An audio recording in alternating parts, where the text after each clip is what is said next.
सावधान। नमो अरहंताण, नमो सिद्धाणं, नमो आयर्याणं, नमो वज्रायाणं, नमो लोये सवसाहुणम्।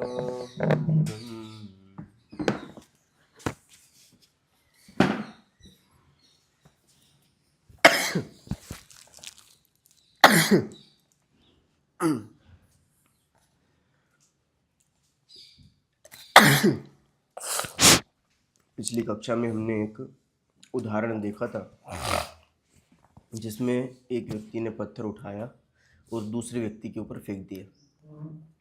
तो इसमें अकर्ता किस प्रकार से हैं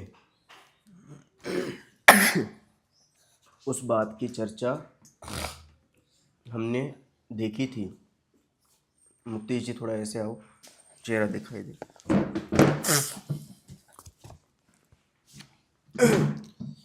राज भाई आप बताएंगे एक बार क्या स्थिति थी उस समय?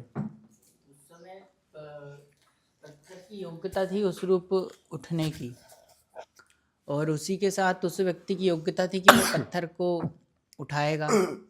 तो पत्थर उठ रहा है, साथ में सामने वाले व्यक्ति की योग्यता थी कि इस प्रकार की उसके सर पर लगेगी और लाल पानी निकलेगा।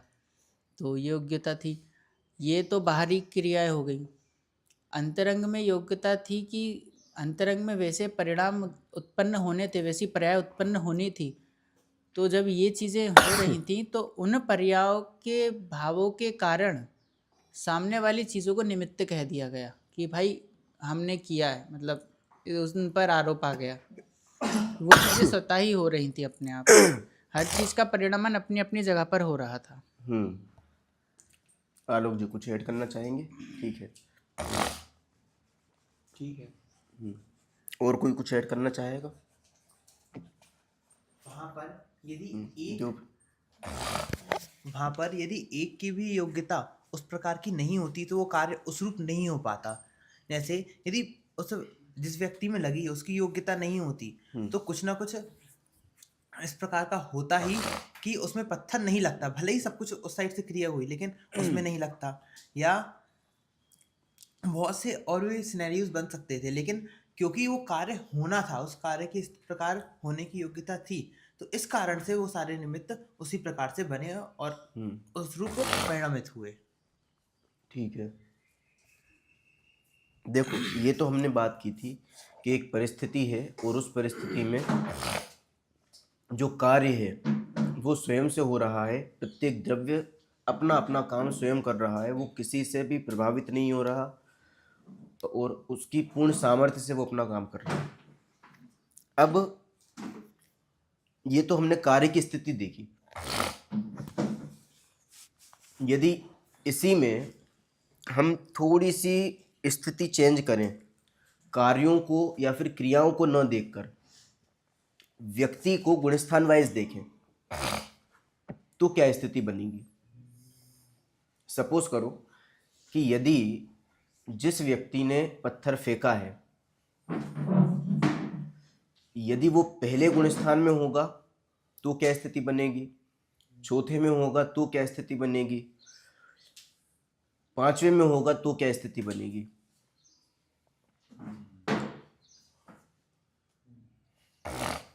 संयम। यदि मान लो चौथे गुण स्थान में है तो क्या स्थिति बनेगी? घटना सेम है, पत्थर फेंका गया। जो पहले की होगी वो लगभग लगभग वैसे ही चौथे की होगी, बस अभिप्राय बदल जाएगा वहाँ पर।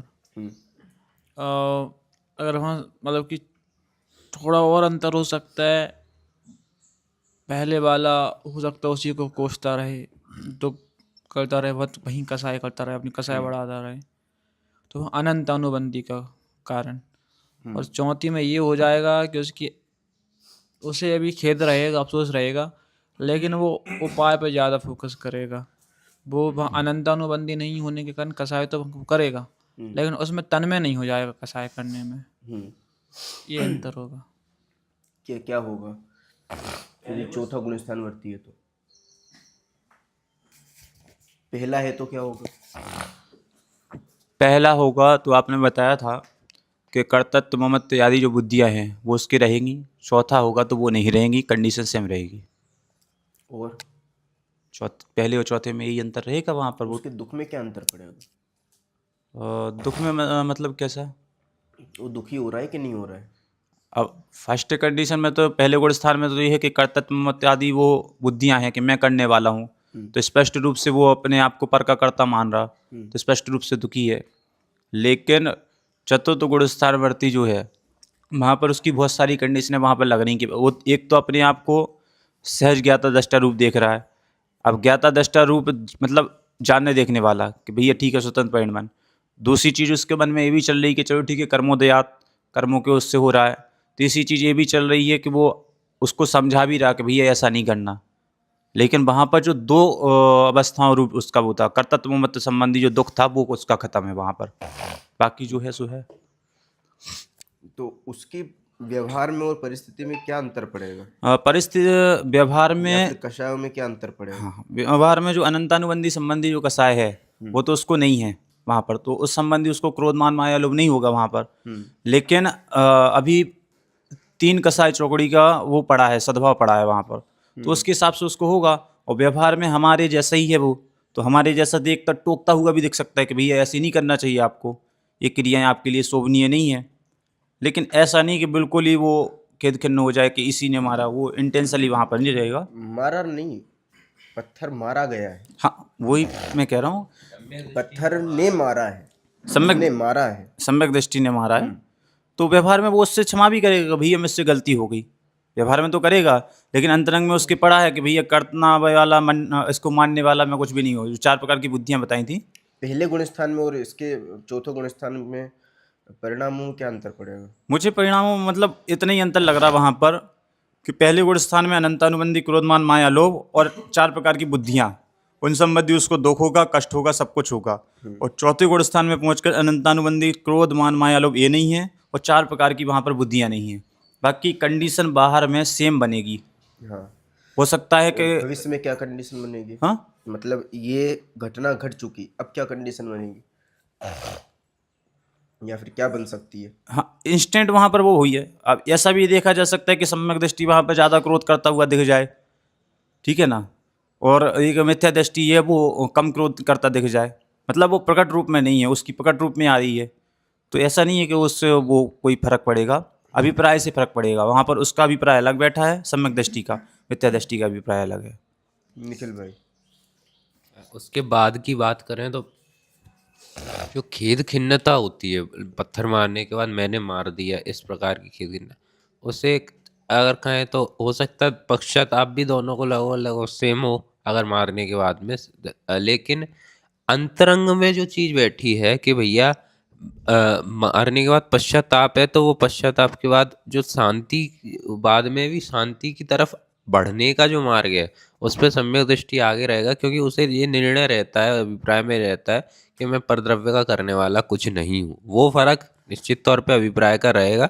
और मिथ्या दृष्टि उसमें वो फर्क नहीं रहेगा, उसमें वो ऐसा ही मानता रहेगा कि मैं करने, और उसी वजह से वो दुखी रहेगा और निरंतर दुखी रहेगा। और जब तक उसकी श्रद्धा सम्यक नहीं होती है तब तक के लिए वो दुखी ही रहेगा। ऐसे बस इतना ही श्रद्धा का अंतर पड़ेगा वहाँ पे। बाहर में या कहीं परिणामों में गुस्सा में गुण स्थान और बढ़ा दें, 5वां गुण स्थान कर दें। 5वें गुण स्थान में परिस्थिति अलग बन सकती है, क्योंकि अब लड़ने के लिए 5वें गुण स्थान में वो संकल्पी हिंसा तो नहीं करेगा कदाचित। चौथे गुण स्थान में करेगा क्या चौथे गुण स्थान में? हाँ, चौथे गुण स्थान में संकल्पी हिंसा, जैसे राजा सम्यक दृष्टि वगैरह होते हैं वो तो युद्ध वगैरह पे जाते हैं ना। 3 प्रकार की तो होती है, संकल्प ही नहीं होती। चौथे में होती है, चौथे में संकल्पी होती है, 5वें में होती, 5वें में त्याग होता है संकल्पी। ये विरोधी हुई कि संकल्पी हुई? कौन सी? विरोधी हिंसा है। 4 प्रकार की आरंभी, उद्योगी, विरोधी और संकल्पी। सम्यक दृष्टि के संकल्पी नहीं होती, 3 होती। तो कई तो राजा आक्रमण भी तो करते हैं अपनी तरफ से, वो हाँ, तो तो एक वो तरह राजा ने आक्रमण किया तो विरोध में हिंसा हुई है विरोध या में फिर तो हुआ, की जैसे गई है? अब हिंसा हुई तो आक्रमण खुद भी तो राजा करने जाते हैं, सम्यक दृष्टि तो राजा विरोधी होते हैं वो। हिंसा होगी। संकल्प ही तो ये होगा कि ये चींटी अब मैं इसको मारूं। मतलब सामने से अटैक करना। वो तो तब करेगा कि तो उसकी बात नहीं मानी जाएगी तब करेगा। ये संकल्प उठ के ये बात मान ले फिर भी मैं मारूंगा इसको, ऐसे नहीं करेगा। बात समझ में आ रही? हाँ, आप भी सम्यक दृष्टि हो, आपने नहीं किया। हमारे राज्य में तो कभी नहीं हुआ ऐसा। बोलो बोलो फटाफट बोलो। तो यही चीज अंतर आएगा। और पंचम गुण स्थानवर्ती के तो है ये व्रतों का पालन जब होगा, व्रतों का पालन में वहां पर जब जरूरत पड़ेगी उसके घर आयतन परिवार धर्म इत्यादि पे जब नुकसान पहुंच रहा हो या इस कारण से वहां लड़ेगा, अन्यथा वो नहीं लड़ता दिखाई देगा। सुप्रीम में मेरा पॉइंट ऑफ व्यू इसमें ये है, सम्यक दृष्टि हो या पहले गुण स्थान वाला हो या चौथे गुण स्थान, क्रिया और परिणाम दोनों के सेम रहेंगे, उसमें किसी भी प्रकार का अंतर नहीं आएगा। क्योंकि क्रिया बाहर होनी है, वो उसमें झलकनी है, वो तो सेम है। परिणाम भी सेम होगा बिल्कुल। मतलब परिणाम उसको जो झलकना है, जो परिणाम उसको आना है वो तो आके ही रहेगा। अब वो तो हो गया, घटना जो घटनी थी वो घट वो गई। घट गई। अब घटने के बाद में अब क्या स्थिति बनेगी? अभिप्राय का, मान लो उस घटना के बारे में हम विचार कर रहे हैं, हाँ, तो एक चौथा गुणस्थानवर्ती क्या विचार करेगा, पांचवा गुणस्थानवर्ती कैसा रहेगा, पहला गुणस्थानवर्ती होगा वो क्या सोचेगा? पहला गुणस्थान वर्ती तो ये सोचेगा मैंने किया, ये जो चार प्रकार की बुद्धियां है मैं करने वाला, ये चार प्रकार की बुद्धियां वहाँ अप्लाई तो होगी। उससे दुख में क्या अंतर पड़ेगा उसके? दुख में पड़ेगा ना कि मैंने किया, तो उसमें दुख क्या हुआ? उसने मारा ना, उसको भी लगी।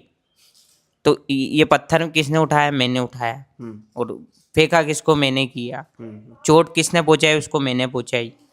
तो उसको इस प्रकार का भी दुख होगा कि मैंने जो किया वो मेरे मेरे द्वारा ही हुआ है। हम्म अब जो सम्यक दृष्टि रहेगा, अभिप्राय का खेल है दोनों में। अब अभिप्राय में सम्यक दृष्टि के उसको बाहर में क्रिया करता भी दिखेगा, उसको डांटता हुआ भी दिखेगा कि पत्थर क्यों उठाया, आपको नहीं करना चाहिए, मुझे चोट लगी है, ऐसा बोलता हुआ भी दिखेगा। पर अंतरंग में उसके परिणाम ये रहेंगे कि उसकी स्वयं की योग्यता है, जो पत्थर के परमाणु उनकी स्वयं की योग्यता है, वो आके यहाँ लगने थे तो लगे।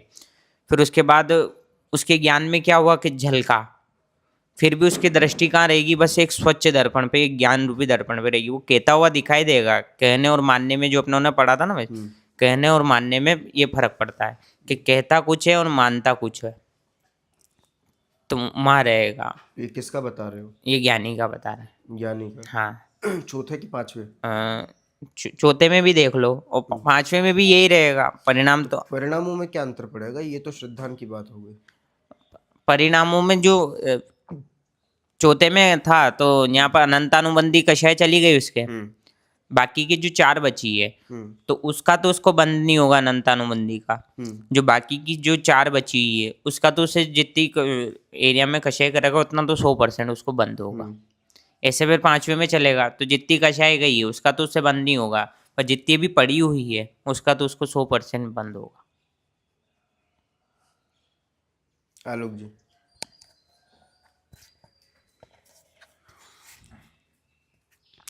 मेरे हिसाब से जो दोनों की क्रियाएं हैं उनमें कोई भी फर्क नहीं होगा, पर जो दोनों की मतलब अंदर के परिणाम हैं उनमें अंतर होगा। जो पहले गुण स्थान वाला है वह ऐसा भी हो सकता है कि तुरंत तो दुखी है ही और बाद में भी उन्हीं भावों को बार बार करके दुखी हो सकता है।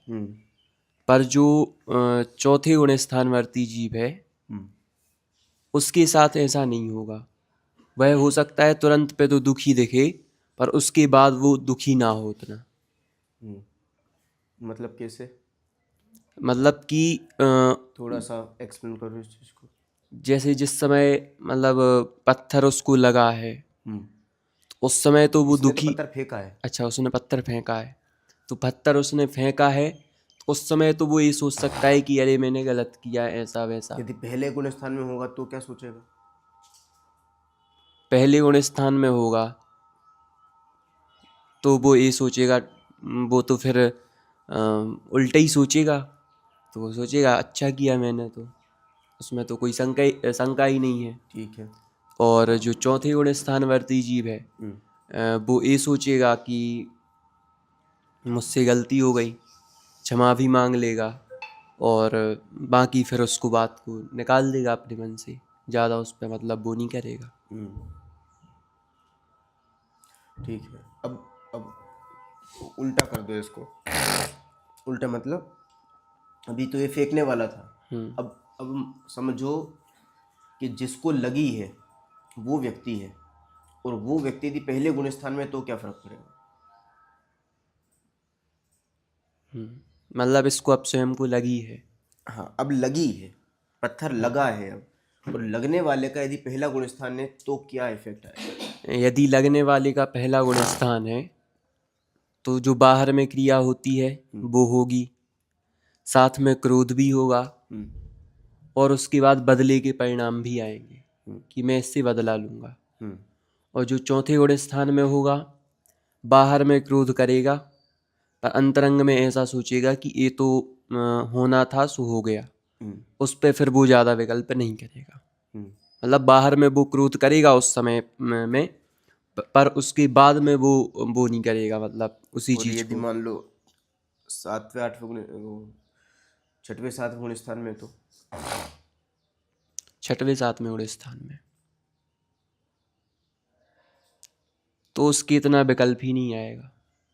किस प्रकार का? क्रोध का भी विकल्प नहीं आएगा मेरे हिसाब से। तो मतलब मेरे हिसाब से नहीं आएगा, आ सकता है वो तो है ही, पर नहीं आएगा मेरे हिसाब से इतना।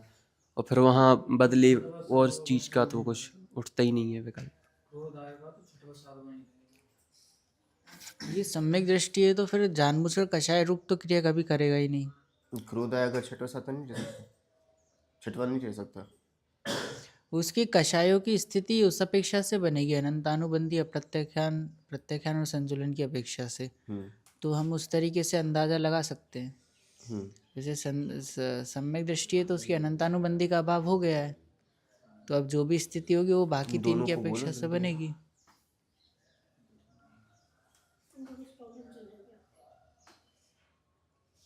जो स्थिति होगी वो बाकी तीन कषाय की अपेक्षा से बनेगी, अनंतानुबंधी का अभाव हो गया है। तो क्या स्थिति क्या बनी, थोड़ी डिस्क्राइब करो। स्थिति का क्या, युद्ध की अपेक्षा बताऊं?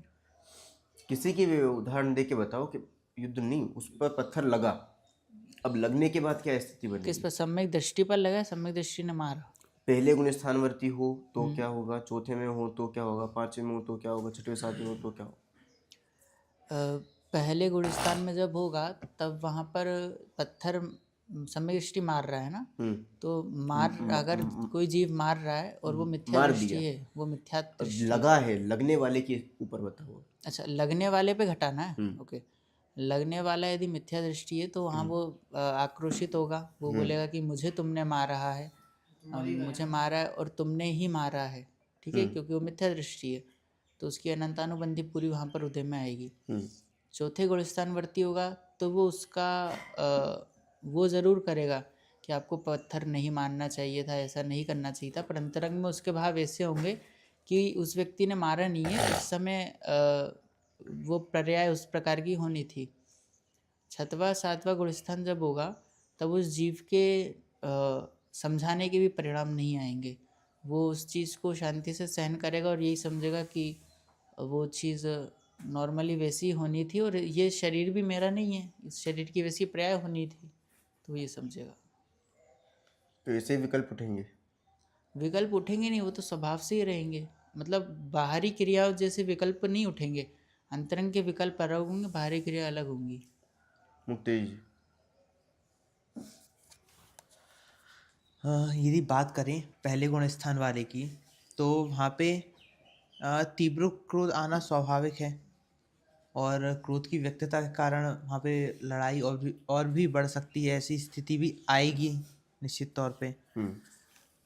और अब बात करें यदि चौथे गुण स्थान वाले की, तो वहाँ पे कदाचित ऐसा भी हो सकता है कि उस समय परिणाम क्रोध के ना भी आए और ऐसा भी हो सकता है कि तीव्र क्रोध के परिणाम भी आए, ऐसा भी देखा जा सकता है। किसमें? सम्यक दृष्टि में। हाँ। जिसमें पत्थर लगा है, उसमें कदाचित ऐसा भी देखा जा सकता है कि तीव्र क्रोध की व्यक्तता दिखे, लेकिन वो जो क्रोध है वो तीव्र होते हुए भी बहुत जल्दी शांत होगा उसका, और बहुत जल्दी मन में ये भी द्वंद्व चल रहा होगा उसके कि ये जो क्रोध है ये मेरे को नहीं करना चाहिए, ये यहाँ पे मेरा क्रोध परिणाम ये आ रहे हैं, ये सही नहीं है, क्योंकि साथ में उसके अभिप्राय की भूल तो मिट गई है ना। तो वहां पर भले ही क्रोध उसका व्यक्त हो रहा हो उस समय भी, क्योंकि अनंतानुबंधी कषाय वहां पे नहीं है, तो वहां पे जो अंदर से जो तीव्रता रहती है कि मैं ये जो हुआ है इसको मैं बदला लूं, इस प्रकार के भाव जो अंदर से तीव्र रहते हैं वो नहीं होंगे वहां पे।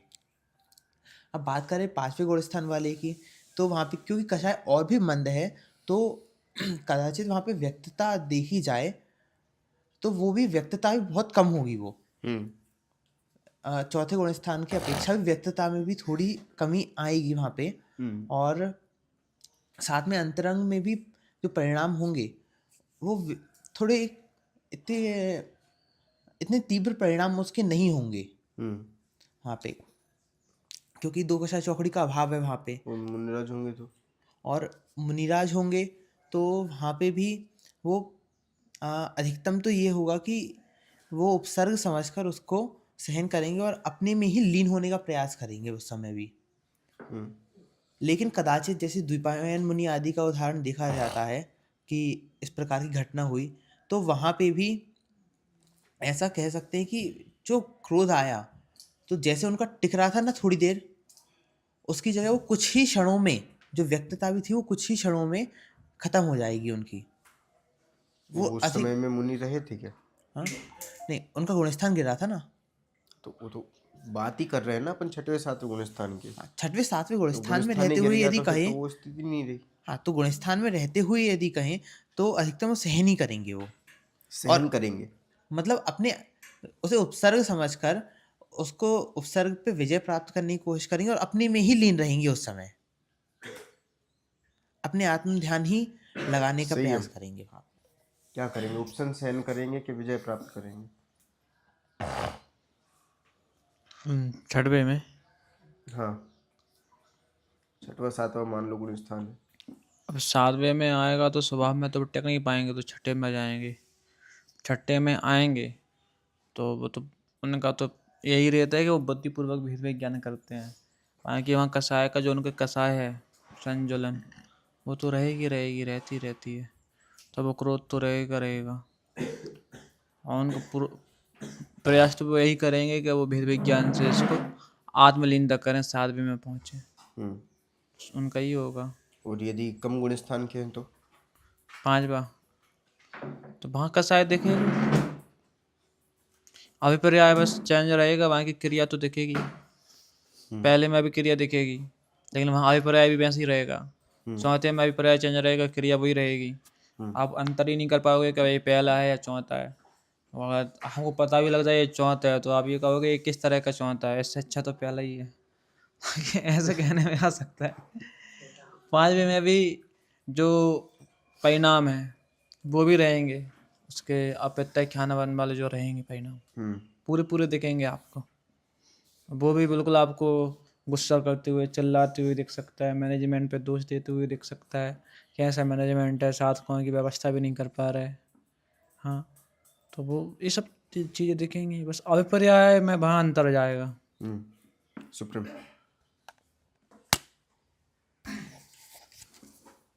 मतलब मुनिराज रहेंगे तो 6ठे में तो डायरेक्ट जाएंगे नहीं, क्योंकि नहीं जाएंगे, क्योंकि ध्यान अवस्था में जाएंगे तो पहले 7वां आएगा, फिर 6ठे में जब ध्यान करेंगे तब 6ठे 7वें में ऐसे गुणस्थान उनका झूलता रहेगा, फिर वो उपशम चढ़ेंगे, श्रेणी चढ़ेंगे, जो भी उनकी। अभी मुनिराज है तो उन क्या स्थिति बनेगी? उनके जो 3 कषाय चौकड़ी का अभाव है उतने तो उनकी कषाय का अभाव है, जो एक संज्वलन नाम की कषाय बची हुई है, जितनी कषाय बची उतने रूप में तो उनकी कषाय दिखेगी प्रकटता रूप में, मतलब बहुत मंद कषाय रहेंगे वो। कषाय उनका मतलब एक तरह से दिखेगी भी नहीं, अंदर आएगी और व्यक्तता उसकी प्रकट नहीं होगी, क्योंकि तीन कषाय चौकड़ी का अभाव हो चुका है। क्योंकि सबसे जो पावरफुल थी अनंतानुबंधी अप्रत्यक्ष, फास्ट थोड़ा सा। तो उनके परिणामों में आएगा, जैसा जो आना है वो भी आएगा, पर उसकी अभिप्राय में जो उसकी व्यक्तता है वो नहीं दिखेगी। परिणाम कैसे होंगे उनके? मान लो पत्थर फेंक दिया उनके, अब परिणाम बिल्कुल स्वच्छ रहेंगे, शुद्ध परिणाम रहेंगे। अपनों ने वहाँ देखा था ना, परिणामों भी तीन प्रकार, शुभ, अशुभ और एक शुद्ध। उनको इफेक्ट क्या पड़ेगा? कुछ इफेक्ट नहीं पड़ेगा। कोई इफेक्ट नहीं पड़ेगा।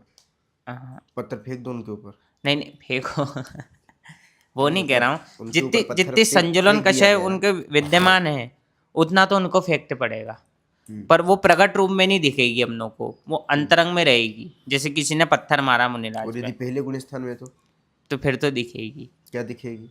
प्रकटता भी दिखेगी। वो कैसे कदाचित प्रकटता? हो भी जाए कि वो मारते हुए भी प्रकटता ना दिखे, फिर भी जो अभिप्राय में पड़ा हुआ ना, सारा खेल अभिप्राय का रहेगा वहाँ पे। नहीं तो इफेक्ट मतलब स्थिति किस प्रकार से, परिणाम किस प्रकार से होंगे? मान लो नहीं मार रहा है, ध्यान में बैठा हुआ है, अब बताओ क्या परिणाम हो सकते हैं? पहले में परिणाम जो आने हैं वही होंगे, पर उसमें जब वो मानेगा कि इन परिणामों को मैं करने वाला हूँ, ये मैंने किए हैं। नहीं ये तो ठीक है, अभिप्राय तो पता पड़ रहा है। हाँ हाँ, परिणाम और किस प्रकार के हो सकते हैं? क्या क्या वो सोच सकता है? तो वैसा परिणाम तो खचित है ना पहले से, वो तो वो है, कैसे पर वो सोचेगा? क्रम में क्या क्या चीजें हो सकती हैं? अभिप्राय में सोचना होगा उसका। जैसे कि जो झलकन है, जो जो जो झलकेगा, उसमें जो वो बुद्धि लगाएगा कि जो अज्ञानता रहेगी उसकी चलो पहले ठीक है की। निखिल, फास्ट बोलना है ना, फटाफट। इसमें भैया एक और बार रिपीट कर देना। पत्थर लगा है, अब लगने वाला पहले में है, चौथे में भी हो सकता है, पांचवें में हो सकता है, छठवें सातवें में हो सकता है। हाँ, क्या स्थिति बनी? अंतर ये रहेगा, जो पहला गुणस्थानवर्ती है उसका तो वहाँ पे फास्ट तो थोड़ा जल्दी। कसाएं तो निरंतर उसके नॉर्मली रहेंगी और उस तरीके बदलेगी, भावना वगैरह सब चीज़ें रहेंगी। चौथे में ये रहेगा कि लगेगा बाहर से कसाय करता हुआ भी सेम दिखेगा, बचाव के लिए कोशिश करता भी दिखाई देगा, लेकिन उस समय भी मान्यता का केवल अंतर वहाँ पे देखा जाएगा कि ये पत्थर मुझे लग सकता है या मेरा कुछ बिगाड़ सकता है, इस प्रकार की जो मान्यता है उसके वहाँ पे वो नहीं रहेगी। पांचवें गुणस्थानवर्ती के कदाचित बचाने की भाव आए और वो बचाने के लिए कोशिश करे, इस तरीके से कार्य कर सकता है। छठे सातवें गुणस्थानवर्ती मुनिराज की जब बात करेंगे तो वहाँ पे कदाचित सामने वाला प्रहार कर भी रहा है तो वहाँ पे बचाने के भाव भी उनके ना हो, निर्विकल्प उस तरीके से वो रहे, इस प्रकार की कंडीशन बन सकती है। बाहर की क्रियाएं अंदर के परिणामों पर डिपेंड करेंगी, और अंदर के परिणाम अगर मिथ्या दृष्टि है तो अनंतानुबंधी अनंत संसार को बांधने वाले भी हो सकते हैं उसकी कषाय। और चौथे गुण स्थान वर्ती है तो अप्रत्याख्यानावरण की सीमा नहीं लांघेंगे, उसकी कषाय इस लेवल की नहीं होंगी कि वो अनंत संसार को बांधे। और पांचवें गुण स्थान वर्ती है तो प्रत्याख्यानावरण की सीमा नहीं लांघेगा, उसकी कषाय इस लेवल की नहीं होंगी जो चौथे गुण स्थान वर्ती को होती हैं। बाहर में कुछ भी हो सकता है, बाहर में कुछ भी का मतलब कि दिखेगा कुछ भी, लेकिन उसके अंदर के परिणामों पे डिपेंड करता है। अब हो सकता है, आपने क्या बोली थी? क्या परिणामों का कुछ बोला सबसे पहली लाइन?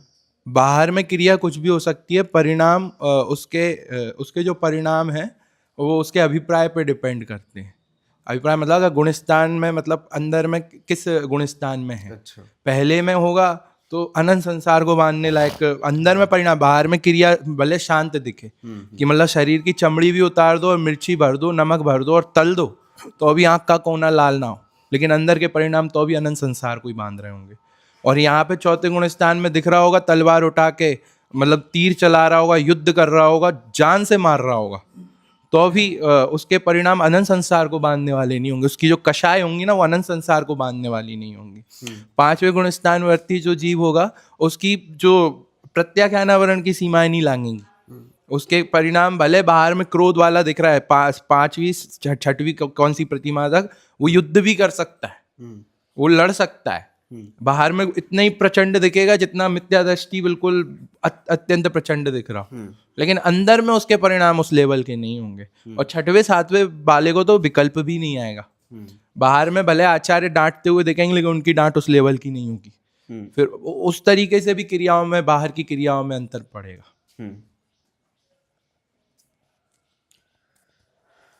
पहले गुण स्थान वर्ती थी, उसको पत्थर मारेंगे तो कदाचित वो उसका रिएक्शन दे भी सकता है और नहीं भी दे सकता, दोनों ही कंडीशन हो सकती हैं। थोड़ी बहुत मंद कसा होगी तो नहीं देगा। अब चतुर्थ गुण स्थान वर्ती की भी यही कंडीशन है कि वो रिएक्शन दे भी सकता है और नहीं भी दे सकता, और रिएक्शन दे तो हो सकता है, मिथ्या दृष्टि से भी ज़्यादा रिएक्शन उसके हो सकती हैं, लेकिन अंदर में जो अभिप्राय है उसका अभिप्राय सम्यक होने से वो चीज़ नहीं होगी जो मिथ्या दृष्टि की होगी। अब पंचम गुण स्थान वर्ती है तो उसकी जिस भूमिका में वो खड़ा है उसके अकॉर्डिंग उसके परिणाम होंगे, लेकिन अभिप्राय सम्यक है और दो कसाई चौकड़ी का अभाव है, इसलिए उस अकॉर्डिंग उसके परिणाम नहीं होंगे उतना। और जो मुनिराज है, मुनिराज पे चाहे कोई पत्थर फेंके, चाहे कुछ भी करे, लेकिन उनका कोई भी रिएक्शन नहीं आएगा, चाहे वो सविकल्प दशा में हो चाहे निर्विकल्प दशा में हो, लेकिन उनका कोई रिएक्शन नहीं आएगा यदि मुनि दशा है तो। मैं सातवें से लेती हूँ। सातवें में है तो अंतरोन्मुखी हैं, तो वो कोई रिएक्शन नहीं देंगे, उनके परिणाम बिल्कुल विशुद्ध होंगे। तीन कसाई चौकड़ी के अभाव पूर्वक जो विशुद्धता है वो वहाँ कायम रहेगी। छठवें में है, अगर उन पे उपसर्ग आया है, कोई पत्थर फेंक रहा है, तो वो वापस अंतरोन्मुखी हो जाएंगे, उस उपसर्ग का कोई रिएक्शन नहीं करेंगे, वहीं पे ध्यानस्थ हो जाएंगे।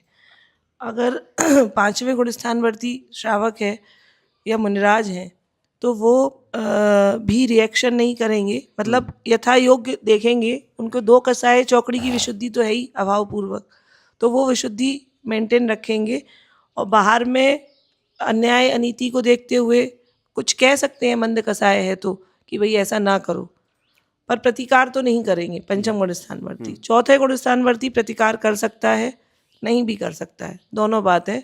और पर वो मान्यता में प्रतिकार नहीं करेंगे, कर सकते हैं, उत्कृष्ट श्रावक तो नहीं करेंगे।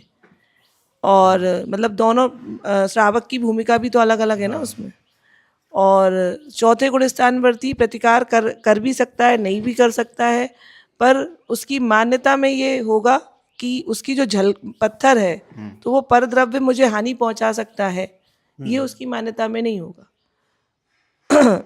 और प्रथम गुण स्थानवर्ती के झलकन में तो पत्थर ही आएगा, और ये मुझे हानि पहुंचा रहा है, ये मान्यता भी अभिप्राय में होगी। पर बाहर अगर मुनिराज हैं तो बाहर की क्रिया उनकी द्रव्यलिंगी मुनिराज है तो बाहर की क्रिया एकदम व्यवस्थित होगी, उसमें कहीं कोई अतिचार नहीं होगा उस पत्थर को लेके, पर अंतरंग के अभिप्राय में निर्दोषता नहीं होगी। ठीक है। देखिए, बहुत सारे उत्तर आपके माध्यम से आए।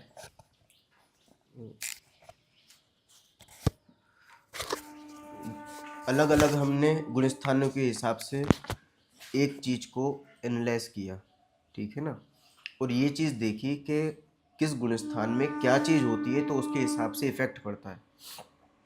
अब पहले गुण स्थान में अभिप्राय भी विपरीत है और अनंतानुबंधी भी है, तो बहुत ज़्यादा इफेक्ट पड़ रहा है। क्रियाएं हो चाहे नहीं हो, क्रियाओं का तो कोई इफेक्ट ही नहीं है, तो हो चाहे नहीं हो सकता है कि बिल्कुल जैसे उन्होंने बताया कि बिल्कुल ध्यान में मग्न हो, या फिर कितने ही कुछ कर दें और आंखें लाल ना हो, कोई भी रिएक्शन हमें शारीरिक रूप से दिखाई ना दे, तो ये तो क्रियाओं की चर्चा है, आपकी बॉडी की चर्चा है, ठीक है ना। बॉडी का आपके परिणामों से या फिर आपके अभिप्राय से कोई लेना देना नहीं है।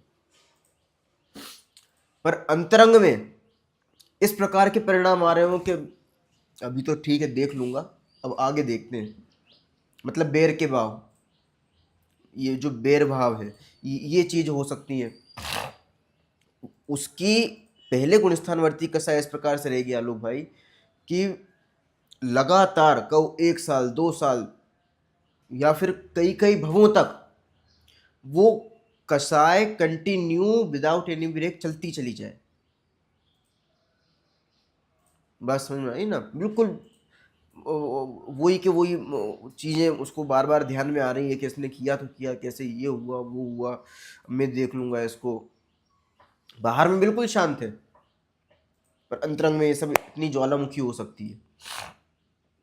ठीक है, पर यदि हम बात करें चौथे गुण स्थान में, तो अभी ये सब चीज़ें नहीं होंगी। वहाँ पर काफ़ी सीमित हो चुका होगा, क्योंकि अनंत अनुबंधी जा चुकी है। अनंत संसार जो अनुबंध करवाने वाली कसाय थी, अब उसका अनंत संसार ही नहीं रहा। ठीक है ना, तो आपने बहुत बढ़िया उत्तर दिया कि अब वो यदि कषाय कदाचित करता भी है, हो सकता है तीर तलवार हाथ में ले ले, सारी चीजें ले ले। भरत बाहुबली का तो आपने पढ़ा ही होगा ना। अरे वहां तीर का युद्ध नहीं हुआ था, पर रामचंद्र जी का तो हुआ था।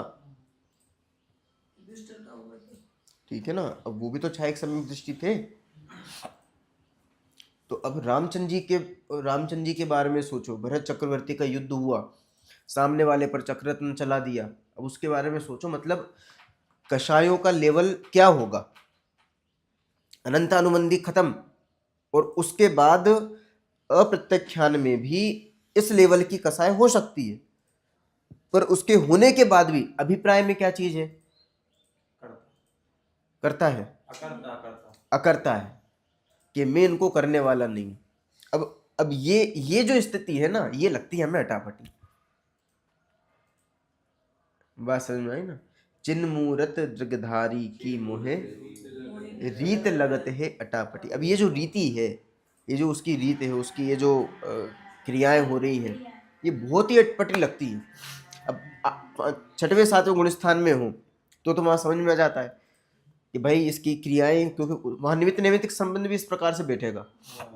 परिणाम ही मतलब तीन कसाय चौकड़ी के अभाव में हो रहे हैं, और अभिप्राय तो पूरी तरीके से निर्मल है। ठीक है ना, वहाँ पर तो विकल्प भी नहीं आएगा। यदि सातवें में तो विकल्प ही नहीं है, क्योंकि पूरी ध्यानस्थ अवस्था है, पूरी तरीके से आत्मा में लीन है। और कदाचित यदि छठवें गुण स्थान में है तो विकल्प भी होगा, तो इस प्रकार का विकल्प नहीं होगा कि मारने के और इस प्रकार को कोई विकल्प आ जाए, ये चीज नहीं है। पांचवें गुण स्थान में भी कितने सारे भेद हैं। व्रतों के यदि हम भेद देखें, 11 प्रतिमाएं देखें, तो उसमें भी कई सारे भेद हैं। पहली प्रतिमा है तो उस अकॉर्डिंग कुछ विकल्प आ सकते हैं, और 11वीं प्रतिमा है तो ऐसे विकल्प भी नहीं आएंगे। तो ये मतलब चारित्र के जो परिणाम हैं, परिणामों का हमें इफेक्ट देखना चाहिए, और उसके माध्यम से सबसे पहले अभिप्राय किस प्रकार से हमें निर्मल करना है, या फिर अभिप्राय की जो भूल है उसका क्या इफेक्ट आता है, वो चीज़। दूसरा, परिणाम कितने प्रकार के हो सकते हैं। पहले गुण स्थान में तो है ही है, उसका तो छोड़ ही दो। अब चौथे गुण स्थान में भी परिणामों का जो वो रहेगा एक तारतम्य, वो कितने प्रकार का बन सकता है। हो सकता है कोई कुछ भी ना करे, कोई इफेक्ट नहीं पड़े उस पर, और हो सकता है कोई बिल्कुल इफेक्टिव दिखाई दे रहा हो, पर उसमें ही बंद का क्या संबंध होगा, दुख का क्या रेशो होगा, ये विचार करने वाली बात है। राज भैया बात समझ में आ रही है? चौथे गुणस्थानवर्ती जो व्यक्ति है, वो ये सब चीजें कर रहा है, मान लो तीर कमान लेके वो वहां जा रहा है युद्ध करने के लिए, तो उसके दुख में क्या अंतर आएगा? दुखी तो नहीं होगा, क्योंकि उसकी अज्ञान दूर हो गया ना, दुखी तो होगा। अब यहाँ पे ये एक तो ये शब्द भी इस प्रकार के अपन यूज करते हैं, ये तीर कमान लेके जा रहा है या फिर धनुष बाण उठा रहा है। ठीक है ना, अब ये एक्चुअल में अभिप्राय के निर्मल होने के बाद में ये सारी चीजें होती हैं, करता नहीं है। करने का विकल्प पहले गुण स्थान में रहता है कि मैं ये करूं, और पहले गुण स्थान के ऊपर के जो चीजें रहेंगी, चौथे में, पांचवा, छठवा, सातवां, जो भी चीज रहेगी छठवें तक, ठीक है ना, क्योंकि उसके बाद तो कोई करने वाली चीज ही नहीं है।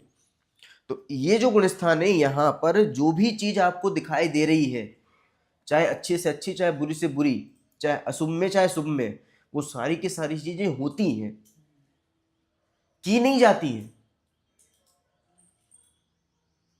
अशुभ में हो चाहे शुभ में हो, अशुभ भी होता है। वो ये नहीं करेगा कि मुझे इस प्रकार की चीजें करनी है, नहीं, मुझे युद्ध करना है, नहीं। युद्ध के विकल्प होंगे और तदनुरूप क्रिया हो सकती है। और ऐसे ही शुभ परिणाम में पूजा करने के विकल्प होंगे, करेगा नहीं, खींचातानी नहीं है कि नहीं नहीं मैं तो पूजा करने वाला हूं, ये चीज नहीं है, कर्तृत्व नहीं है। संयम भाई, बात समझ में आ रही है? कर्तृत्व पूरी तरीके से खत्म हो जाएगा। ऐसी व्रतों को लेकर भी समझना, आगे की जो मतलब दूसरी प्रतिमा से चालू हो जाते हैं ना व्रत, तो दूसरी प्रतिमा से लेके 11वीं प्रतिमा तक जो भी व्रतों के वो नियम कानून हैं, अब वो होते हैं कि करता है। यदि आप करने जाओगे कि साहब हमारा तो रात्रि में भोजन का त्याग है, 7वीं प्रतिमा है, ठीक है ना। अभी ये बड़ी समस्या वाली स्थिति है कि बहुत सारे व्रत तो पहले ले लिए और 7वीं प्रतिमा रात्रि भोजन छूट रहा है। एक्चुअली ये थोड़ा अलग प्रकार का सिस्टम हो सकता है, इसमें बहुत सारी चीज़ें हैं, तो वो एक अलग बात है। मूल बात इतनी है कि रात्रि में भोजन करने का मतलब वो व्रत, हाँ, पूरी तरीके से निवृत्त हो जाता है, ठीक है ना।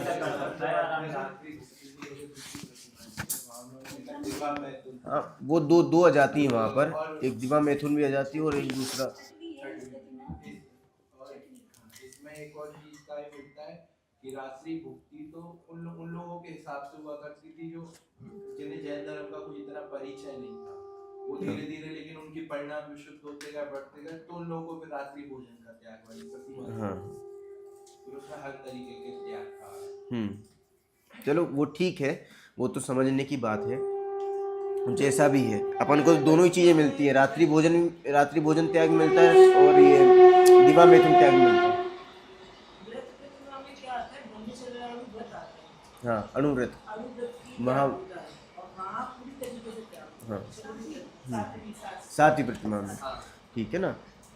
बात केवल इतनी है कि ये सारी चीज़ें होती हैं, ये चीज़ नहीं है कि भाई साहब भोजन रखा है और देखकर फिर मतलब उसको देख के उस प्रकार की वो चीज़ें नहीं होंगी कि खाएं कि नहीं खाएं, कि हमारा तो त्याग है हम नहीं खाते हैं, आप कितने वो करो कि हम नहीं खाएंगे, ये चीज़ें होंगी ही नहीं, ठीक है ना। वो उस प्रकार के विकल्प ही नहीं आते हैं। जब आप किसी भी चीज़ से ऊपर उठ जाते हो ना, तो वो चीज़ ही खत्म हो जाती है। अब जैसे आप विचार करके देखो, मैं एक थोड़ा सा अलग प्रकार का उदाहरण देता हूँ कि वो विकल्प क्यों नहीं आते, ठीक है ना। शायद आपको समझ में आए चाहे नहीं आए, थोड़ा बहुत आएगा और धीरे धीरे समझ में आ जाएगा, बाद में तो आएगी, पर कुछ लोगों को अच्छे से समझ में आ सकता है। जैसे जिसके बच्चे नहीं होते ना, तो अभी दूसरे उदाहरण भी दे सकते हैं इसके लिए, पहले ये देता हूँ। जैसे मान लो किसी के बच्चे नहीं हैं, वो घर पर बच्चे रहित घर है, ठीक है ना। अब उसके घर में यदि शुद्धि वगैरह होती होगी, तो यदि कोई तीसरे का बच्चा आ जाएगा ना, या फिर दूसरे का ही बच्चा आ जाएगा, और यदि वो मान लो बेड पर बाथरूम कर दे, तो बहुत बड़ी प्रॉब्लम होती है। अरे बाथरूम कैसे कर दिया, पूरा बिस्तर धो, सुखाओ, ये करो वो करो, 1000 प्रकार के विकल्प आएंगे, ठीक है ना। और अब मान लो खुद के घर में बच्चा हो गया अब वो चाहे वहाँ पर बाथरूम करे, मतलब 2 नंबर करे, कुछ भी करे, इतना ज़्यादा विकल्प नहीं बनता, ठीक है ना। उदाहरण को थोड़ा सा घटाना समझना, ठीक है, कि किस प्रकार से पहले परिणाम आ रहे थे और अब परिणामों का वो चीज़ ही बदल गई, अब उस प्रकार के परिणाम नहीं आ रहे हैं। उदाहरण ठीक नहीं है वैसे, पर भाव को समझना, बस बात समझ में आ रही है ना, कि एक मतलब भूमिका के बदलने पर या फिर उस प्रकार के कसाय के बदलने पर परिणाम किस प्रकार से पूरे के पूरे बदल जाते हैं। अब वो विकल्प ही नहीं आ रहे। पहले इतने से छुआछूत में या फिर इतना से कोई टच भी कर ले, मतलब पैर भी टच हो जाए, तो ये विकल्प आता था कि हाथ धो साबुन से, और अब कछु हो जाए, अब कछु विकल्प ही नहीं। ठीक है ना, मतलब उस कैटेगरी के विकल्प आना खत्म हो जाते हैं। हाथ तो धोएगा, पर अब इतने विकल्प नहीं है, अब कितनी बार हाथ धोएगा।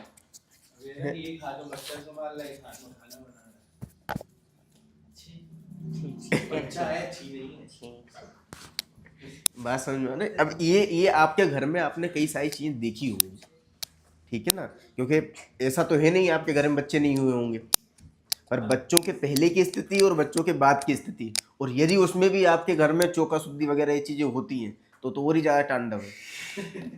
ठीक है ना, हमने तो किया भी है, वो करते भी हैं। वो एक अलग चीज है। ठीक है ना, और शुद्धि चलती है, फिर जो तांडव होता है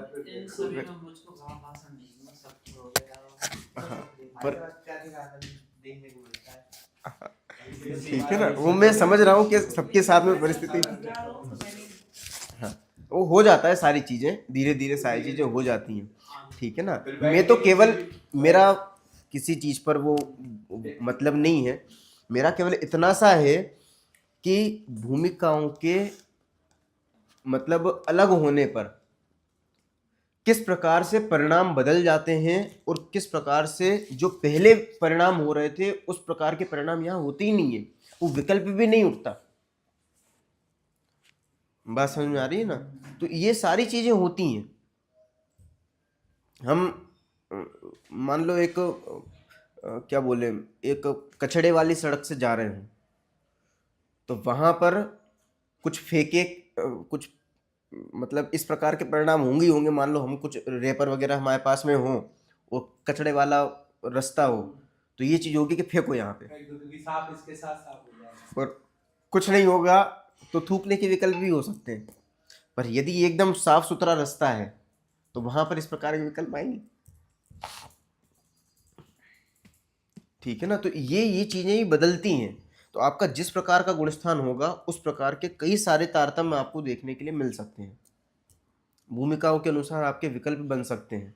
तो ये सारी चीज़ें आपको देखनी चाहिए, और खासकर प्रथमान योग पढ़ के इनको समझना भी चाहिए, क्योंकि हमें ये चीज़ें समझ में नहीं आती हैं कि रामचंद्र जी तो छायक सम्यकदर्शी थे, उन्होंने युद्ध कैसे कर लिया, 6 महीने तक भाई को कैसे लटका लिया।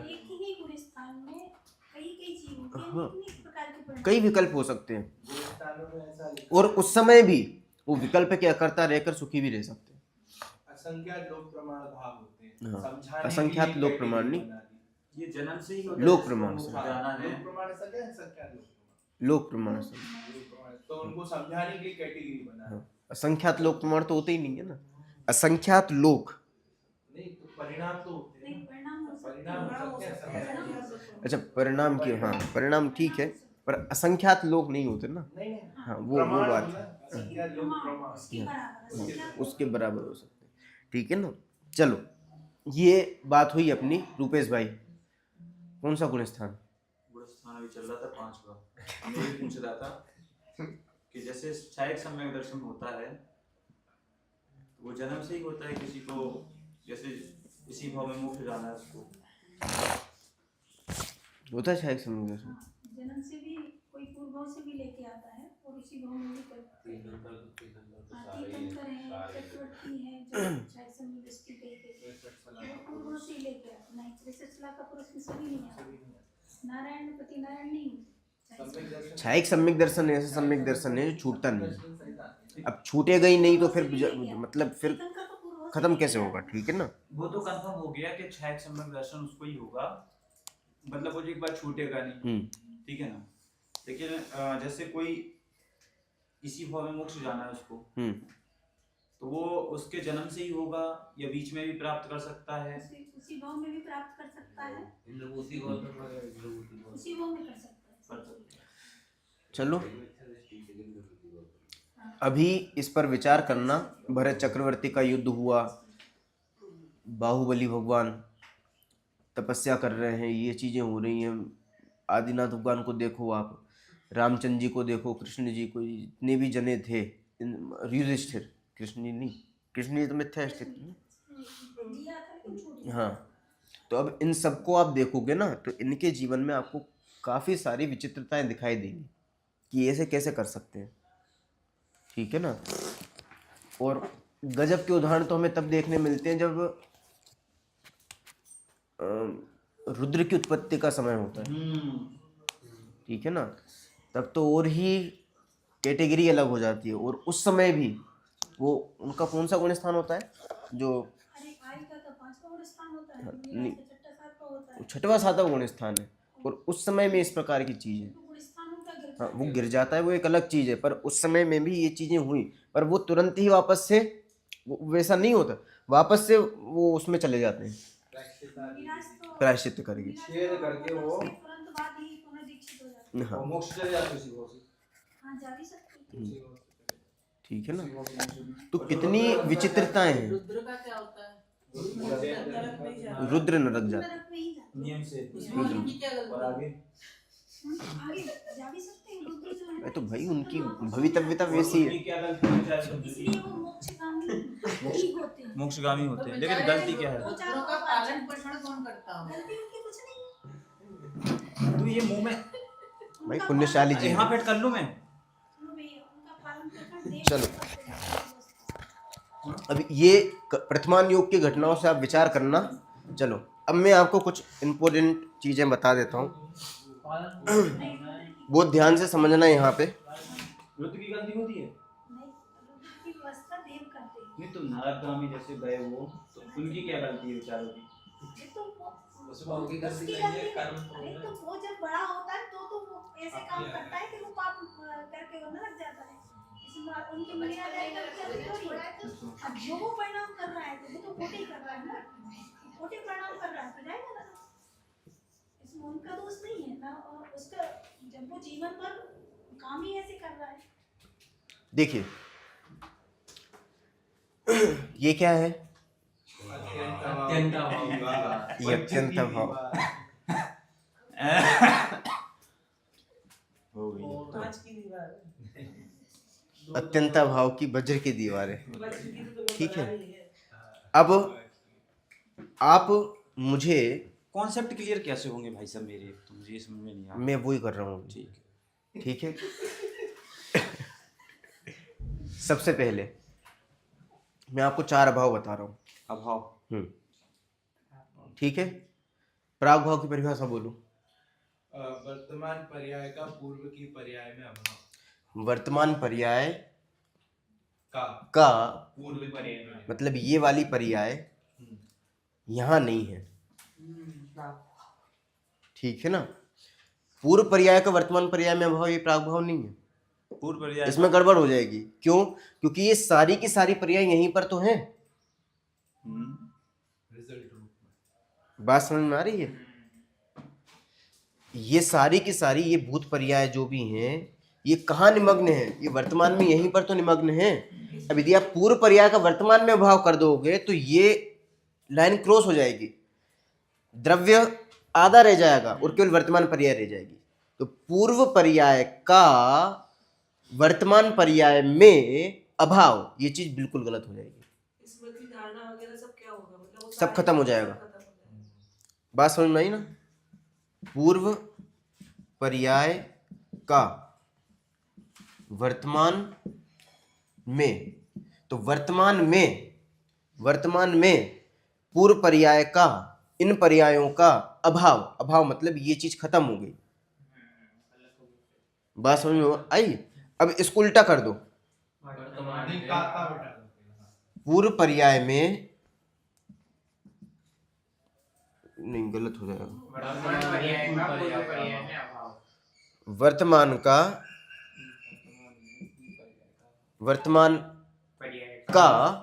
पूर्व पर्यायों में अभाव, ठीक है ना। अब मैं केवल अभी सिद्धांत बता रहा हूं, इसके फायदे क्या हैं वो आपको सोचने हैं, ठीक है ना। मतलब ये वाली जो पर्याय है, इस पर्याय का इन पर्यायों से कोई वो नहीं है, अभाव है। अभाव है मतलब ये पर्याय बिल्कुल स्वतंत्र है, ये पर्याय एकदम स्वतंत्र है, बात समझ में आ रही मुक्तेश भाई? ये है आपका कौन सा भाव?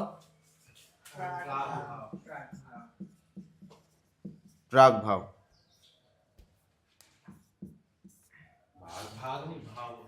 हाँ सॉरी।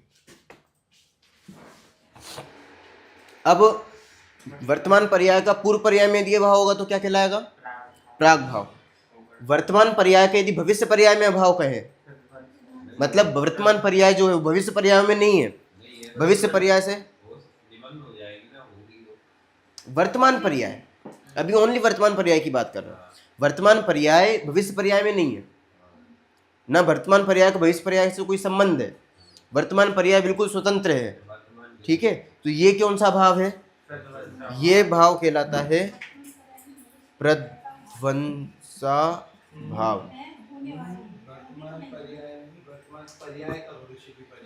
वो निमग्न होगी आगे जाके, और निमग्न आगे की पर्याय में नहीं होगी, वो अंदर चली जाएगी, अंदर मतलब द्रव्य में निमग्न हो जाएगी। अभी दूध है तो बाद में दही नहीं रहेगा। हाँ, वो दूध की पर्याय गई। हाँ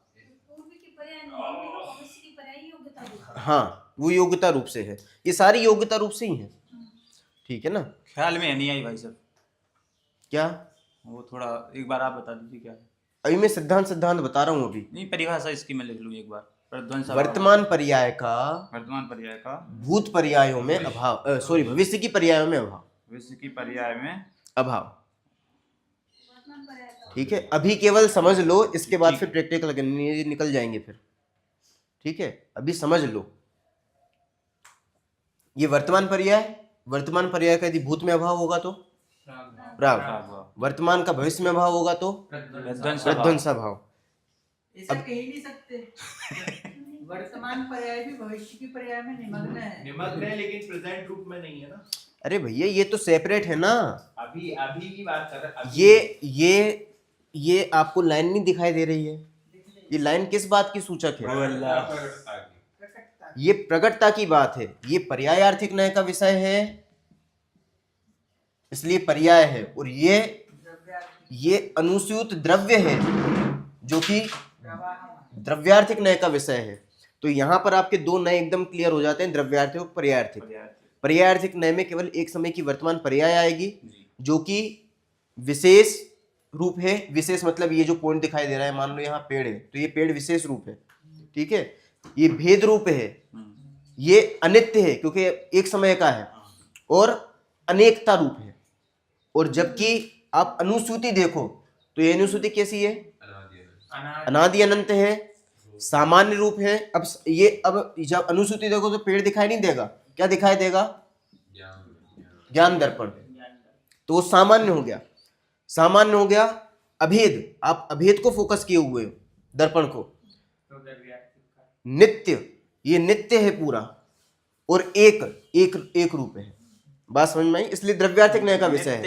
अच्छा, एक प्रश्न खड़ा किया था आपके इसमें कि पर्याय द्रव्य में शामिल है कि नहीं है, उसका उत्तर आप यहाँ दे सकते हो। पर्याय द्रव्य में शामिल है कि नहीं है? मुझे तो नहीं दिखाई दे रही। समाहित है। अगर दही आपके मान लो प्रेजेंट पर्याय आप पेड़ ले रहे हो तो पेड़ की पूर्व पर्याय इसी में ही तो है, बीज नहीं होता तो पेड़ कहाँ से होता? देखो अब चीजों को समझना। यदि ओनली वर्तमान पर्याय लें, अनुसूतपना नहीं, तो वर्तमान पर्याय शामिल नहीं है, ये वाली पर्याय शामिल नहीं है द्रव्य में। ऐसा मत कहिए, ये सिद्धांत भाई, द्रव्य पर्याय गुण पर्याय एक ही तो है। अरे भाई, पर्यायार्थिक नय की बात चल रही है। ये वर्तमान पर्याय जो है ये पर्याय द्रव्य में शामिल नहीं है। आप नए की अपेक्षा, परंतु यदि अनुसूति में इस पर्याय को देखा जाए, इस पर्याय में भी अनुसूति को देखा जाए, यदि यहाँ पर पेड़ देखा जाएगा तो शामिल नहीं है। पर यदि पेड़ को गौण करके स्वयं प्रभा जी हम अनुसूत द्रव्य को देखेंगे तो वो वर्तमान पर्याय भी शामिल है। कुछ बात समझ में आ रही है? क्योंकि वर्तमान पर्याय के बिना त्रिकाली द्रव्य नहीं बन सकता। और वो वर्तमान पर्याय कौन सी वर्तमान पर्याय शामिल है? प्रकट नहीं, प्रकट तो है ही, मतलब वर्तमान में जो भी होगी वो प्रकट होगी, पर कौन सी? जिसमें पेड़ नहीं है, पेड़ मतलब दर्पण वाली, अनुस्यूत। बात समझ में आ रही है? तो इस प्रकार से पर्याय शामिल नहीं है। यदि आप केवल इस पर्यायार्थिक नय से देखोगे तो पर्याय शामिल नहीं है, और उसी पर्याय को यदि द्रव्यार्थिक नय से देखोगे तो भूत वर्तमान भविष्य तीनों ही पर्याय शामिल हैं। आलोक जी बात समझ में आ रही है? ठीक है, इसको और देखेंगे अपन बाद में। ठीक है, तो ये आपका द्रव्यार्थिक और पर्यायार्थिक। अब आप सिद्धांत गिनते जाना, अभी मैं आपको सिद्धांत गिना रहा हूँ। ठीक है, नए चक्र बता रहा हूँ। जब यहाँ पर कार्य होगा तो यहाँ पर उस प्रकार से चीजें भी कहने में आएंगी। ये निश्चय व्यवहार, एक्चुअलिटी क्या है? निश्चय व्यवहार मैंने यहाँ पर पूरा घटा दिया था वैसे आपका। यहाँ पर 3, 4, 5, 6, 7 ये सारे के सारे नए, और 8 नंबर नए भी, ये सारे नए आपके यहाँ लगेंगे, और 1 और 2 नंबर नए यहाँ लग जाएंगे। ठीक है, ये लगा के बता चुका हूँ मैं। तो ये निश्चय व्यवहार हो गए, और अभी कौन से देखे अपन ने? द्रव्यार्थिक पर्यायार्थिक। ठीक है, इसके बाद प्राग भाव, प्रध्वंसा भाव, एक द्रव्य का दूसरे द्रव्य में अत्यंत भाव, क्योंकि ये पूरा प्रमाण का द्रव्य है ना, ये पूरा प्रमाण है। पर्यायार्थिक नय, द्रव्यार्थिक नय, ऑल टोटल आपका प्रमाण का द्रव्य। ठीक है, तो ये पूरा द्रव्य, और इस द्रव्य का इस द्रव्य में अभाव, अत्यंता भाव। और ये जो वर्तमान पर्याय है, यदि ये एक और द्रव्य यहाँ पर अपन ले लें, क्योंकि यहाँ पर तो अनंत द्रव्य हो सकते हैं, तो इस वर्तमान पर्याय का पुद्गल के दूसरे द्रव्य की वर्तमान पर्याय में जो अभाव है वो कौन सा भाव कहलाएगा रुपेश भाई? इसमें पुद्गल का ही होता है, जैसे एक पुद्गल की वर्तमान पर्याय एक की पुद्गल यदि हाँ, वो मुख्य रूप से एक में घटित होता है, पर आप दूसरे द्रव्यों में भी समझ सकते हो। ऐसे कोई तो भाई गड़बड़ साहब फिर समस्या हो जाएगी, ऐसी समस्या दूसरों के साथ अन्याय हो जाएगा। कौन सा अन्याय हो हम जाएगा? पुद्गल के साथ घटाएंगे तो फिर काल द्रव्य बुरा मान जाएगा कि ये हमारे साथ क्यों नहीं घटाया। दिख रहा है आपको, काल द्रव्य दिख नहीं रहा। अगर अभाव नहीं मानेंगे तो जो बोर्ड है ना वो टेबल रूप हो जाएगा, और ये डस्टर ठीक है ना, हो जाएगा। तो वो कहलाएगा आपका अन्योन्या इसकी भाव। तो परिभाषा बता दीजिए आप, मैं लिख लेता हूँ एक बार, मैं रट वो लूंगा। आप उनसे पूछ लेना। एक पुद्गल द्रव्य की वर्तमान पर्याय का अन्य पुद्गल द्रव्य की वर्तमान पर्याय में अभाव। ठीक है ना, एक मतलब पुद्गल द्रव्य की वर्तमान द्रव्य पर्याय, लगाए ना, ओनली पुद्गल द्रव्य की परिभाषा में आएगा ये। ठीक है, एक पुद्गल द्रव्य की वर्तमान पर्याय का दूसरे पुद्गल द्रव्य की वर्तमान, एक पुद्गल द्रव्य की वर्तमान पर्याय क्या है? मान लो ये बोर्ड है, दूसरा पुद्गल द्रव्य मान लो टेबल है, तो इन दोनों की वर्तमान पर्याय का एक दूसरे में जो अभाव है, मतलब टेबल बोर्ड टेबल रूप नहीं है, टेबल बोर्ड रूप नहीं है, तो इस प्रकार का जो भाव है वो अन्योन्य भाव है। तो इसका कारण एक ये भी कह सकते हैं, क्योंकि जो बंध रूप शक्ति है उसे वो पुद्गल में ही होती है, लेकिन पुद्गल में बंध होते हुए भी वो सभी अलग अलग है, ये बताने के लिए हाँ, भी कहा वो भी है चीज। ठीक है, तो ये 4 अभाव की बात अपन ने करी। और बताओ सिद्धांतों के नाम बोलो फटाफट। 4 अभाव हो गए, 5 भाव का सिद्धांत, 5 भाव। ये जो यहाँ पर पेड़ है वो औदयिक, औपशमिक, क्षापशमिक, क्षाई, और जो अनुसूती प्रवाह है वो क्या है? पारिणामिक भाव है। ठीक है, और यदि इसी को ऊपर की तरफ से देखो तो उदय, उपशम, क्षय, 6 उपशम हो जाएंगे। ठीक है, मतलब सारे के सारे कर्म अत्यंता भाव के दीवार के इस तरफ है, तो कर्म वाली सारी चीजें यहाँ चली जाएंगी, और जो भाव वाली सारी चीजें हैं वो यहाँ पर जाएंगी। क्रिया परिणाम में बता चुका हूँ, क्रिया परिणाम अभिप्राय। ठीक है, और बोलो। व्याप व्यापक संबंध, कोई दिक्कत नहीं है। ये आपकी ये जो पेड़ है ये व्याप्य है, और दर्पण जो है ये क्या हो गया? व्यापक हो गया। षटकारक, षटकारक मतलब ये जो पर्याय है, पर्याय षटकारक कौन कौन से हैं?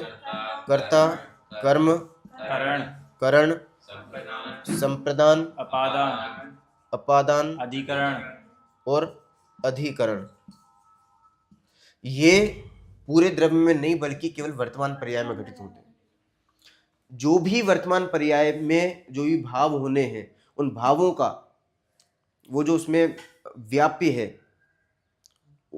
उसका पूरा का पूरा संबंध किसके साथ में घटित होगा? उसको करने वाला कौन है? तो ये सारी चीजें उसके करने वाले हैं, वो उस पर्याय। ठीक है ना। पर्याय उसकी कर्ता है, पर्याय उसका कर्म, उसका करण, संप्रदान, अपादान, अधिकरण, सारी की सारी चीजें वो पर्याय खुद की है।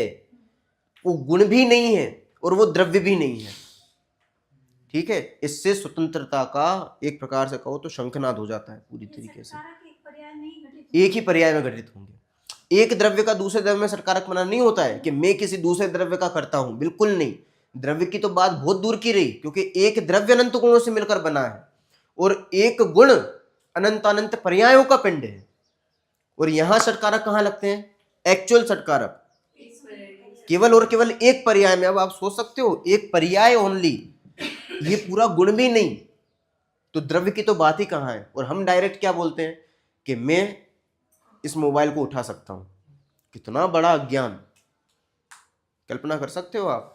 और बोलो, सिद्धांतों के नाम बोलो। 5 समवाय, बहुत बढ़िया। 5 समवाय,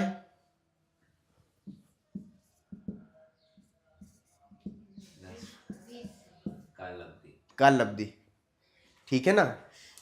ये इस पर्याय का इस पर्याय रूप हुआ, इससे इधर, इससे इधर, इससे इधर, इससे इधर, इससे इधर। ये जो परिणाम निरंतर हो रहे हैं, ये आपका पुरुषार्थ है। ये इस पर्याय से इस पर्याय में जो शक्ति लग के आगे बढ़े हैं हम, ठीक है ना। मान लो यहाँ पहले मतलब इधर से इधर जो गए ना, ये वीर्य गुण के परिणाम स्वरूप हुआ है। मान लो यहाँ कुछ मान लो यहाँ पर हम जान रहे थे कोई भी चीज ले लो, मान लो यहाँ टीवी जान रहे थे, ठीक है, और अब यहाँ जान रहे हैं पंखे को जान रहे हैं। तो अब ये जो पर्याय का पलटाव हुआ है, ये पलटाव में जो शक्ति लगी है, वो शक्ति किसके कारण लगी है? वो शक्ति ही है क्या? पुरुषार्थ, ठीक है ना। तो ये जो पर्यायों का लगातार पलटाव हो रहा है, ये पलटाव पुरुषार्थ है, ठीक है ना। पुरुषार्थ और कुछ भी नहीं है, कुछ करने धरने का नाम पुरुषार्थ बिल्कुल नहीं है। एक्चुअल पुरुषार्थ क्या है? ये जो परिणमन हो रहा है, इस परिणमन में जो शक्ति फोर्स लग रहा है, क्योंकि यदि फोर्स नहीं लगे तो ये चीज ऐसी की ऐसी रह जाए। फोर्सफुली वो चीज आगे बढ़ती है, वही पुरुषार्थ है, ठीक है।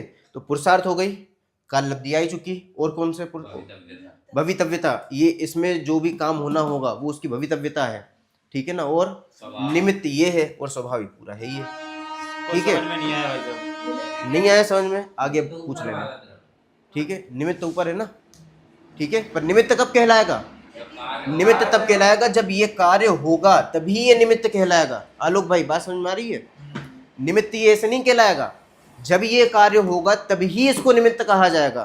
तो ये निमित्त उपादान का एक दूसरा सिद्धांत निकल के आ जाता है, ठीक है। भाई साहब ये बता दीजिए, ये 5 समवाय का कॉन्सेप्ट कहाँ कौन से ग्रंथ में मैं लिख लेता हूँ?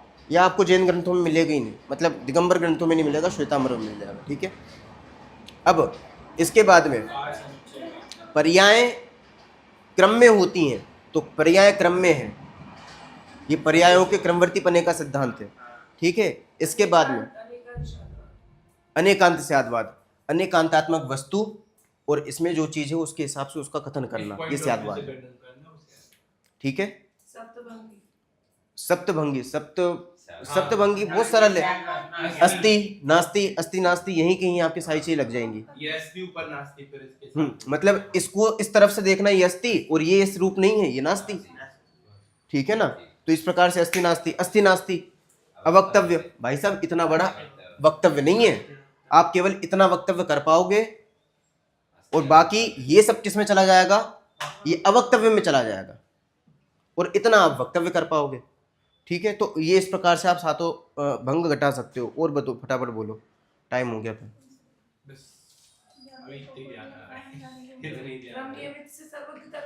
हाँ, सर्वज्ञता, एक एक पर्याय एकदम व्यवस्थित है, व्यवस्थित में जो भी चीज खचित है, तो ये प्रकृति है। और इसी प्रकृति को कौन जानते हैं? क्योंकि सर्वज्ञ भगवान के ज्ञान में सारे पदार्थ जानने में आते हैं। ये पदार्थ है, पदार्थ मतलब वस्तु है, ठीक है ना। और पदार्थ पहले से ही, मतलब जो वस्तु है, वस्तु के अनंत गुण और उनकी अनंतानंत पर्याय चूंकि सत्य हैं, और सत्य होने से वही सत पदार्थ उनके ज्ञान दर्पण में जानने में आते हैं। तो ये है सर्वज्ञता, ठीक है।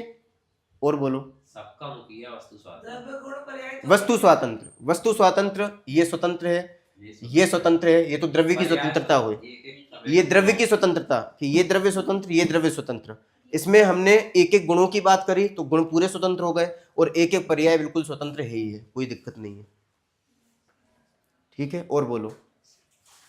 सिद्धांत ये है भाई साहब, सिद्धांत केवल ये है, अब ये दृष्टि का विषय ही बता दिया मैंने इसमें, ठीक है ना। अब मुझे सामान्य ऐसा लग नियम रहा है मैं क्लास से बिल्कुल स्वतंत्र हूँ। ठीक है, त्रिकाली द्रव्य पूरी त्रिकाली द्रव्य है, मतलब ठीक है ना। मुझे त्रिकाली संकुच द्रव्य भी मतलब नहीं ये पड़ेगी। वर्तमान पर्याय में आप उसको छोड़ दो, वर्तमान पर्याय मतलब पर्यायार्थिक नहीं वाली पर्यायार्थिक वो छोड़ के ये जो चीज है अनुसूति, ये त्रिकाली द्रव्य है। और पर्यायों का जो प्रवाह क्रम है, वो प्रवाह क्रम आपको क्या बताता है?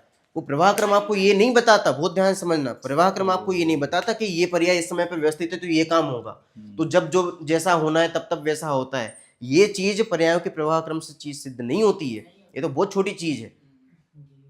एक्चुअलिटी क्या सिद्ध होती है कि पर्याय सत्य हैं, पर्याय अपने क्रम में निश्चित हैं, तो पर्यायों के क्रम में निश्चित होने से त्रिकाली द्रव्य की सिद्धि होती है। हमारा दृष्टि का विषय फोकस में आता है, एकदम पूरा का पूरा द्रव्य निखर के सामने आ जाता है अनुभूति का, ठीक है ना। ये है पर्यायों के प्रवाह क्रम को समझने का फल, ना कि ये है कि जो जब जैसा होता है तब वैसा वैसा होना है। ये तो बहुत छोटी चीज है, बात समझ में आ रही है। सर्वज्ञता भी इतना ज्यादा फोकस नहीं है इस चीज का। एक्चुअल फोकस क्या है? त्रिकाली द्रव्य की सिद्धि, दृष्टि का विषय, किसको समझने का? ये जो पर्यायों का जो प्रवाह क्रम है इसको समझने का, ठीक है। तो ऐसे सर्वज्ञता रिजल्ट है, सर्वज्ञता तो हम दूसरे प्रकार सिद्ध कर रहे हैं उसको, ठीक है ना। तो ये कहना चाह रहे ना, पर्यायों का प्रवाह क्रम समझने से हमारा द्रव्य ऐसा है, हाँ, ये दृष्टि हमारी एकदम क्लियर हो जाती है, ठीक है ना। तो ये रिजल्ट हमें मिलता है, ठीक अभी है। हमने देखा 5 समवाय, निमित्त उपादान से, सप्तभंगी, सर्वज्ञता, वस्तु स्वतंत्रता, दृष्टि का विषय, षटकारक, और कुछ रहेगा तो बता दो। निश्चय व्यवहार, निश्चय, कारण शुद्ध पर्याय, कारण शुद्ध पर्याय, कारण शुद्ध पर्याय, दृष्टि, और कौन सा था? अब वो डिस्कस कर लेना, ठीक है। चलो ओम और नमः भाई साहब? शिवाय लिख लो। 5 भाव हो गए, 4 अभाव हो गए, भाई साहब अब ये अज्ञानी बन के सुनने पड़ेंगे हमें। 6 द्रव्य 7 तत्व, वो सब चीज लग जाएंगी इसमें। 7 व्यापक भाव, कार्य कारण संबंध, ठीक है ना। बोलो।